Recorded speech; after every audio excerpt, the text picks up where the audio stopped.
ಇಂಥ ಹುದ್ದೆಗಳನ್ನ ರದ್ದು ಮಾಡಿ ತೋಟಿ ತಲವಾರು ನೀರಿಗಂಟೆ ಈ ಹುದ್ದೆಗಳನ್ನ ಕೇವಲ 100 ರೂಪಾಯಿ ವೇತನಕ್ಕೆ ಮುಂದುವರಿಸಿಕೊಂಡು ಹೋಗುತ್ತೆ.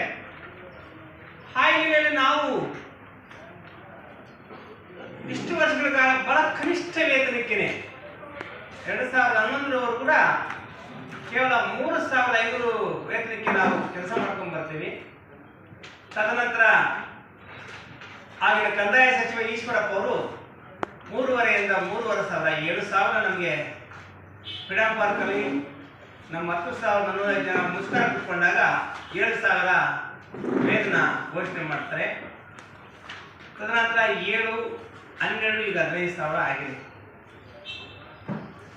ಕಂದಾಯ ಇಲಾಖೆಯಲ್ಲಿ ಗ್ರಾಮ ಸಹಾಯಕರ ಕೆಲಸ ಎಷ್ಟು ಮುಖ್ಯ ಆದದ್ದು ಅಂತ ಹೇಳಿ ಸನ್ಮಾನ್ಯ ಕಂದಾಯ ಸಚಿವರು ನಮ್ಮ ಬಗ್ಗೆ ಬಹಳ ಅಭಿಮಾನದಿಂದ ಅನೇಕ ಸಭೆಗಳಲ್ಲಿ ಹೇಳಿದ್ದಾರೆ. ವಿಲೇಜ್ ಅಕೌಂಟೆಂಟ್ ಜೊತೆಯಲ್ಲಿ ಇದ್ದುಕೊಂಡು ಬಹಳ ಪ್ರಮುಖವಾಗಿ ಕೆಲಸ ಮಾಡುವ ಗ್ರಾಮ ಸಹಾಯಕರು ಮತ್ತು ಕಂದಾಯ ಇಲಾಖೆಗೆ ಒಂದು ಮೇರುಗು ಅನ್ನೋ ರೀತಿಯಲ್ಲಿ ಸನ್ಮಾನ್ಯ ಕಂದಾಯ ಸಚಿವರು ಕೂಡ ಮಾತಾಡಿದ್ದಾರೆ. ನಾವು ಕೂಡ ಅಷ್ಟೇ ಪ್ರಾಮಾಣಿಕವಾಗಿ ಸಮಯ ಸಂದರ್ಭ ಬಂದಾಗ ಹಗಲು ರಾತ್ರಿ ಅನ್ನೋದಂಗೆ ನಾವು ಚುನಾವಣೆಯಲ್ಲಾಗಿರ್ಬೋದು, ಸರ್ಕಾರದ ಕಾರ್ಯಕ್ರಮಗಳಾಗಿರ್ಬೋದು, ಎಂಥ ಸಂದರ್ಭದಲ್ಲೂ ಬಹಳ ಪ್ರಾಮಾಣಿಕವಾಗಿ ಕೆಲಸ ಮಾಡ್ತಾ ಇರ್ತೀವಿ. ಗ್ರಾಮಗಳಲ್ಲಿ ನಾವು ವಿಲೇಜ್ ಅಕೌಂಟೆಂಟ್ ಜೊತೆಗೆ ತುಂಬ ಕೆಲಸ ಮಾಡ್ತಾ ಇರ್ತೀವಿ. ಇಷ್ಟೆಲ್ಲ ಕೆಲಸ ಮಾಡ್ಕೊಂಡು ಬರ್ತಾ ಇರೋ ನಮಗೆ ಕೇವಲ 15,000 ವೇತನ ಕೊಡ್ತಾ ಇದ್ದಾರೆ. ಈ 15,000ದಲ್ಲಿ ನಾವು ಹೆಂಗೆ ಜೀವನ ಮಾಡಬೇಕು, ನಾವು ಹೆಂಗೆ ಬದುಕಬೇಕು, ನಮ್ಮ ಮಕ್ಕಳ ವಿದ್ಯಾಭ್ಯಾಸ ಏನು, ನಮ್ಮ ತಂದೆ ತಾಯಿಯ ಪೋಷಣೆ ಏನು, ಮನೆ ಬಾಡಿಗೆ ಎಷ್ಟು, ನಾವು ಜೀವನ ಮಾಡೋಕ್ಕೂ ತುಂಬ ಕಷ್ಟ ಆಗಿದೆ. ಅದಕ್ಕೆ ಕಳೆದ ಸುಮಾರು ವರ್ಷಗಳಿಂದ ನಾವು ಹೋರಾಟ ಮಾಡ್ಕೊಂಡು ಬಂದಾಗ ಕಳೆದ 1 ವರ್ಷದಿಂದ ಬೆಳಗಾವಿ ಅಧಿವೇಶನದಲ್ಲಿ ಸನ್ಮಾನ್ಯ ಕೃಷ್ಣಬೈರೇಗೌಡರು ನಮ್ಮ ಪಾದಯಾತ್ರೆಯ ಹೋರಾಟಕ್ಕೆ ಬಂದು ಬಹಳ ಭರವಸೆ ನೀಡಿ, ಏನು ಗ್ರಾಮ ಸಹಾಯಕರು ಹೋರಾಟ ಮಾಡ್ತಾ ಇದ್ದೀರಿ, ಇದು ನನಗೆ ಒಂದು ನಮ್ಮ ಇಲಾಖೆಗೆ ಒಂದು ನೀವೆಲ್ಲ ಬೀದಿಗಳಿರೋದು ನೊಂದ ಜನಾಂಗಗಳೆಲ್ಲ ಬೀದಿಗಳಿರೋದು ನಮಗೆ ನೋವಾಗಿದೆ. ಮಾನ್ಯ ಮುಖ್ಯಮಂತ್ರಿ ಹತ್ರ ಮಾತಾಡಿ ನಿಮಗೆ ಸೇವಾ ಭದ್ರತೆ ಮತ್ತು ಕನಿಷ್ಠ ವೇತನ ಕೊಡ್ತೀವಂತ ಭರವಸೆ ಕೊಟ್ಟರು. ಆ ಭರವಸೆ ಹಿನ್ನೆಲೆಯಲ್ಲಿ ಮತ್ತೆ ನಾವೇನು ಸ್ಟ್ರೈಕೆ ಮಾಡಕ್ಕೆ ಹೋಗಿಲ್ಲ. ಯಾಕಂದರೆ ಕಂದಾಯ ಸಚಿವರು ಬಹಳ ಒಳ್ಳೆಯ ಮಂತ್ರಿಗಳು, ಅವರು ಪ್ರಾಮಾಣಿಕವಾಗಿದ್ದಾರೆ ಮತ್ತು ಈ ರಾಜ್ಯದಲ್ಲಿ ಒಂದು ಕ್ರಾಂತಿಕಾರಿ ಬದಲಾವಣೆಗಳು ತಂದಿದ್ದಾರೆ. ಆ ನಂಬಿಕೆಯಲ್ಲಿ ನಾವು ಏನು ಕೂಡ ಮಾತಾಡಕ್ಕೆ ಹೋಗಿಲ್ಲ, ಸ್ಟ್ರೈಕು ಮಾಡಕ್ಕೆ ಹೋಗಿಲ್ಲ, ಮುಷ್ಕರ ಮಾಡಕ್ಕೆ ಹೋಗಿಲ್ಲ, ಕೇವಲ ಮನವಿಗಳಲ್ಲಿ ಇದ್ದೀವಿ. ಆದರೆ ಈ ಬಡ್ಜೆಟಲ್ಲಿ ಏನೋ ಒಂದು ಒಳ್ಳೇದು ಮಾಡ್ತೀವಿ ಅಂತ ಹೇಳಿದರು. ಈ ಬಡ್ಜೆಟಲ್ಲಿ ಒಳ್ಳೇದು ಮಾಡ್ತೀವಿ ಅನ್ನೋದು ಹೇಳಿಕ್ಕೆ ಕಾರಣ ಏನಪ್ಪ ಅಂದರೆ, ಈ ಹಿಂದೆ ಬೆಳಗಾವಿ ಅಧಿವೇಶನಕ್ಕಿಂತ ಮುನ್ನ ಕರ್ನಾಟಕ ರಾಜ್ಯ ಸರ್ಕಾರ ಕ್ಯಾಬಿನೆಟ್ಟಲ್ಲಿ ಒಂದು ತೀರ್ಮಾನ ತಗುತ್ತೆ. 10 ಲಕ್ಷ ಇಡಗಂಟು ಗ್ರಾಮ ಸಹಾಯಕ ಕೊಡ್ತೀವಿ, 27,000 ವೇತನ ಕೊಡ್ತೀವಿ, ಸೇವಾ ಭದ್ರತೆ ಅಥವಾ ಡಿ ಗ್ರೂಪ್ ಕೊಡ್ತೀವಿ ಅಂತ ಸರ್ಕಾರ ತೀರ್ಮಾನ ತಗೊಂಡು, ಆ ತೀರ್ಮಾನದಲ್ಲಿ ಕ್ಯಾಬಿನೆಟ್ಟಲ್ಲಿ ತೀರ್ಮಾನ ತೀರ್ಮಾನದಂತೆ ಸನ್ಮಾನ್ಯ ಕ್ಯಾಬಿನೆಟ್ ಸಚಿವರು ಮತ್ತು ಕಾನೂನು ಸಚಿವರಾಗಿರುವ ಪಟೇಲ್ ಸಾರು ಎಚ್ ಕೆ ಪಟೇಲ್ ಅವರು ಮಾತಾಡ್ತಾರೆ. ಆ ಕ್ಯಾಬಿನೆಟ್ ಮುಗಿದ ಮೇಲೆ ಏನು ಈಗ ತಾನೇ ಕ್ಯಾಬಿನೆಟ್ ಮುಗಿದಿದೆ, ನಾವು 27,000 ರೂಪಾಯಿಗಳನ್ನ ಗ್ರಾಮ ಸಹಾಯಕರಿಗೆ ವೇತನ ಹೆಚ್ಚು ಮಾಡಿದ್ದೀವಿ ಮತ್ತು 10 ಲಕ್ಷ ಇಡಗಂಟು ಕೊಡ್ತಾ ಇದ್ವಿ.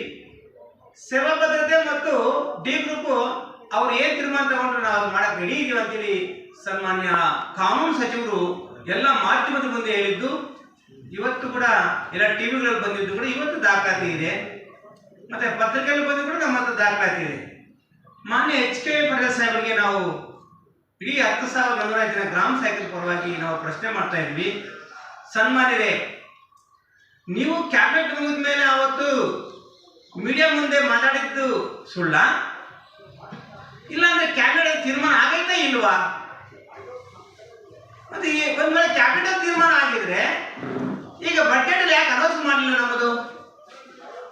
ನಮ್ಮದೇನು 10,400 ಜನ ಗ್ರಾಮ ಸಹಾಯಕರು ಈಕ್ವಲಿ ನಮಗೆ ಲಕ್ಷ ಸಂಬಳ ಮಾಡಿ 50,000 ಸಂಬಳ ಮಾಡಿ ಅಂತ ಕೇಳ್ತಾ ಇಲ್ಲ. ಸುಪ್ರೀಂ ಕೋರ್ಟ್ ತೀರ್ಪಿನ ಅನ್ವಯ ಕೇವಲ 27,000 ಅದು ಕನಿಷ್ಠ ವೇತನ. ಸುಪ್ರೀಂ ಕೋರ್ಟ್ ತೀರ್ಪು ನಿಮ್ಮ ಹತ್ರ ಇದೆ, ಅದು ನೀವು ಕೂಡ ನಿಮ್ಮ ಹೇಳಿಕೆಯಲ್ಲಿ ಬಳಸಿದಿರಿ. ನೀವೇ ಕ್ಯಾಬಿನೆಟ್ ತೀರ್ಮಾನ ತಗೊಂಡಿದ್ದು, ಈಗ ಯಾಕೆ ಬಜೆಟ್ ಅಲ್ಲಿ ನಮ್ದು ಘೋಷಣೆ ಮಾಡೋಕ್ಕಾಗಿಲ್ಲ? ನಾವೇನು ಪಾಪ ಮಾಡಿದ್ವಿ? ಈಗ ಬಜೆಟ್ ಅಲ್ಲಿ ಕೇವಲ 5 ಲಕ್ಷ ಇಡಗಂಟ ಅಂತ ಹೇಳಿದಿರಿ. 10 ಲಕ್ಷ ಹೇಳಿದ್ದು ನೀವೇ ಕ್ಯಾಬಿನೆಟ್ ಮೀಟಿಂಗ್ ಅಲ್ಲಿ, 27,000 ವೇತನ ಹೇಳಿದ್ದು ನೀವೇ, ಈಗ 5 ಲಕ್ಷ ಇಡಗಂಟ ಅಂತ ಹೇಳ್ತಾ ಇದ್ರಿ. ಸನ್ಮಾನ್ಯರೇ, ಯಾಕೆ ಅನ್ಯಾಯ ಮಾಡ್ತಾ ಇದ್ರಿ? ಈಗೇನಂತ ಇದ್ರಿ? ಮಾನ್ಯ ಶಾಸಕರೊಬ್ಬರು ಹುಬ್ಳಿ ಮತ್ತು ಧಾರವಾಡದವರು ಕೇಳ್ತಾರೆ ಪ್ರಶ್ನೆ, ಮಹೇಶ್ ತೆಂಗಿನಕಾಯಿ ಅಂತೇಳಿ. ಅವರು ಮಾತಾಡಿದ್ದಕ್ಕೆ ಸನ್ಮಾನ್ಯ ಸಚಿವರು ಎಂತ ಉತ್ತರ, ಕನಿಷ್ಠ ವೇತನ ಕೊಡಕ್ ಬರಲ್ವಿ ಅಂತಾರೆ. ಬೇರೆ ನೌಕರಿಗೆಲ್ಲ 10 ಲಕ್ಷ ಇಟ್ಕೊಂಡು ಕೊಟ್ಟಿದ್ದೀರಿ, ನಮ್ಗೆ 5 ಲಕ್ಷ ಇಟ್ಕೊಂಡು ಕೊಟ್ಟಿದ್ದೀರಿ, 5 ಲಕ್ಷ ಇಟ್ಕೊಂಡು ಕೊಟ್ಟಿದ್ದೀವಿ ಸಾಕು ಅಂತೀರಿ. ಯಾಕೆ ಈ ರೀತಿ ದ್ವಂದ್ವ ನೀತಿಗಳು ಸರ್ಕಾರ ಮಾಡ್ತಾ ಇದ್ದೀರಿ? ನೀವೇನಾದ್ರೂ ಒಳ್ಳೇದು ಮಾಡ್ತೀರ ಅನ್ನೋ ಒಂದು ಕಾರಣಕ್ಕಲ್ವ ನಾವು ಕೂಡ ಬಜೆಟ್ ಪೂರ್ವ ಏನು ಸ್ಟ್ರೈಕ್ ಮಾಡಲಿಲ್ಲ, ಏನು ಮುಷ್ಕರ ಮಾಡಲಿಲ್ಲ. ಮೊದಲ ಪಾದಯಾತ್ರೆ ಮಾಡಿದವ್ರು ನಾವು, ಮೊದಲೆಲ್ಲ ಇಲ್ಲಿ ಅನಿರ್ದಿಷ್ಟ ಮುಷ್ಕರ ಮಾಡಿದವ್ರು ನಾವು. ಸನ್ಮಾನ್ಯ ಕೃಷ್ಣಬೈರೇಗೌಡರು ಕಂದಾಯ ಸಚಿವರಾದ್ಮೇಲೆ ಅವರು ಎಲ್ಲವೂ ಕೂಡ ಪ್ರಾಮಾಣಿಕ ಕೆಲಸ ಮಾಡ್ತಿದ್ದಾರೆ. ನಮಗೂ ಅದನ್ನೇ ಮಾಡ್ತಾರೆ ಅಂದ್ರೆ ನಾವು ಸುಮ್ಮನೆ ಇರೋದು. ಮತ್ತೆ ನೀವು ಮಾಡಿಲ್ಲ ಅಂದ್ರೆ ಅದಕ್ಕೆ ಸರ್ಕಾರಕ್ಕೆ ನಾವು ಒತ್ತಾಯ ಮಾಡ್ತಾ ಇದೀವಿ. 27 ನಿಮ್ಮ ಅಧಿವೇಶನ ಏನಿದೆ, 27 ನಿಮ್ಮ ಕ್ಯಾಬಿನೆಟ್ ಮೀಟಿಂಗ್ ಏನ್ ಮಾಡ್ತಾ ಇದ್ದೀರಿ? 10,450 ಜನ ಇದೇನು ಶ್ರೀಮಂತ ಅಂದ್ಕೊಂಡಿದ್ರು ಸ್ವಾಮಿ? ತೋಟಿ ತಳವಾರು ನೀರ್ಗಂಟಿ ಮಕ್ಕಳು ಇವರೆಲ್ಲ ಶ್ರೀಮಂತರಲ್ಲ, ಇವರು ಕೂಡ ಬಡವರೇನೆ. ಬದ್ಧತೆ ಇಟ್ಕೊಂಡು ಈ 27 ಕ್ಯಾಬಿನೆಟ್ ಮೀಟಿಂಗ್ ಆದ್ರೂ ಕೂಡ ನಮ್ಮ ಬೇಡಿಕೆ, ನೀವು ಏನ್ ಕ್ಯಾಬಿನೆಟ್ ತೀರ್ಮಾನ ತಗೊಂಡಿದ್ದೀರಿ ಅದನ್ನ ಈಗಲಾದ್ರೂ ತೀರ್ಮಾನ ಈಡೇರಿಸಿ. ಒಂದು ವೇಳೆ 27ನೇ ತಾರೀಕು ಕೂಡ ಬಂದಿಲ್ಲ ಅಂದ್ರೆ ನಾವು ಗ್ರಾಮ ಸಹಾಯಕರು ಹೊಟ್ಟೆ ಹಸಿವಿದೆ, ನಮಗೆ ಹೊಟ್ಟೆಯಿಂದ ಕೆಲಸ ಮಾಡ್ತಾ ಇದ್ದೀವಿ. ನಾವು ಹೊಟ್ಟೆ ತುಂಬ ಊಟ ಕೇಳ್ತಾ ಇದ್ವಿ ಅಷ್ಟೇ, ನಾವು ಇನ್ನೇನು ಕೇಳ್ತಾ ಇಲ್ಲ. ನೀವು ಹೊಟ್ಟೆ ತುಂಬ ಊಟ ಕೊಟ್ಟಿಲ್ಲ ನಾವು ಹೆಂಗ ಕೆಲಸ ಮಾಡೋಕ್ಕಾಗುತ್ತೆ? ಆವಾಗ 27 ನಂತರ 10,450 ಜನ ಗ್ರಾಮ ಸಹಾಯಕರು ಅನಿರ್ದಿಷ್ಟ ಮುಷ್ಕರ ತಗೊಂತೀವಿ. ಅನಿರ್ದಿಷ್ಟ ಮುಷ್ಕರ ಸರ್ಕಾರಕ್ಕೆ ಮತ್ತೊಂದು ಗಮನಕ್ಕೆ ತರ್ತಾ ಇದ್ದೀವಿ. ಈಗಲೇ ಕೂಡ ಬಜೆಟ್ ಅಧಿವೇಶನದಲ್ಲಿ ನಾವು ಸ್ಟ್ರೈಕ್ ಮಾಡಬೇಕು ಅಂದ್ಕೊಂಡಿದ್ದೀವಿ. ಸರ್ಕಾರಕ್ಕೆ ಮುಜುಗರ ಆಗಬಾರ್ದು. ಬಜೆಟ್ ಅಧಿವೇಶನ ನಡೆಯುವಾಗ ಗ್ರಾಮ ಸಹಾಯಕರ ಪಾತ್ರ ಬಹಳ ಪ್ರಮುಖ ಆಗಿರುತ್ತೆ. ನಾವೆಲ್ಲ ಅಲ್ಲಿ ಅನಿರ್ದಿಷ್ಟ ಮುಷ್ಕರ ಮಾಡಿದ್ರೆ ನಿಮ್ಮ ಬಜೆಟ್ ಅಧಿವೇಶನ ನಡೆಯದೇ ಕಷ್ಟ ಆಗುತ್ತೆ. ಆ ಒಂದು ಕಾರಣಕ್ಕೆ ಇಡೀ 7 ಕೋಟಿ ಕನ್ನಡಿಗರ ಒಳ್ಳೆ ಕೆಲಸ ಈ ಬಜೆಟ್ ಅಲ್ಲಿ ಅಧಿವೇಶನದಲ್ಲಿ ಮಾಡ್ತಾ ಇದ್ದೀರಿ. ಅಷ್ಟು ಜನಕ್ಕೋಸ್ಕರ ಅವ್ರಿಗೆಲ್ಲ ಒಳ್ಳೇದಾಗಲ್ಲ ಅನ್ನೋ ಒಂದೇ ಒಂದು ಕಾರಣಕ್ಕೋಸ್ಕರ ನಾವು ಯಾವುದೇ ಒಂದು ಅನಿರ್ದಿಷ್ಟ ಮುಷ್ಕರ ಮತ್ತೊಂದು ಮಾಡಕ್ ಹೋಗಿಲ್ಲ. ಆದ್ರೆ 27ವರೆಗೂ ನೀವೇನು ಗಡುವು ಕೊಡ್ತಾ ಇದೀವಿ, ಅದಾದ್ಮೇಲೆ ಕೂಡ ಏನು ತೀರ್ಮಾನ ಆಗಿಲ್ಲ ಅಂದ್ರೆ ಅನಿರ್ದಿಷ್ಟ ಮುಷ್ಕರ ಅನಿವಾರ್ಯ ಆಗಿರುತ್ತೆ. ಸರ್ಕಾರ ಎಚ್ಚೆತ್ತುಕೊಂಡು ಇನ್ನು 27ವರೆಗೂ ಟೈಮ್ ಇದೆಯಲ್ಲ, ನೀವೇನು ತಪ್ಪು ಮಾಡಿದ್ರೆ ಸರಿ ಮಾಡಿಕೊಡಿ. ನೀವು ಮುಂದೆ ಹಿಂದೆ ಕ್ಯಾಬಿನೆಟ್ ಏನು ತೀರ್ಮಾನ ತಗೊಂಡ್ರೆ ಅದನ್ನ ಸರಿ ಮಾಡಿ. ನೀವೇನು ಭರವಸೆ ಕೊಟ್ಟಿದ್ದೀರಿ ಆ ಭರವಸೆ ಈಡೇರಿಸಬೇಕಂತೇಳಿ ಸರ್ಕಾರಕ್ಕೆ ಒತ್ತಾಯ ಮಾಡ್ತಾ ಇದೀವಿ.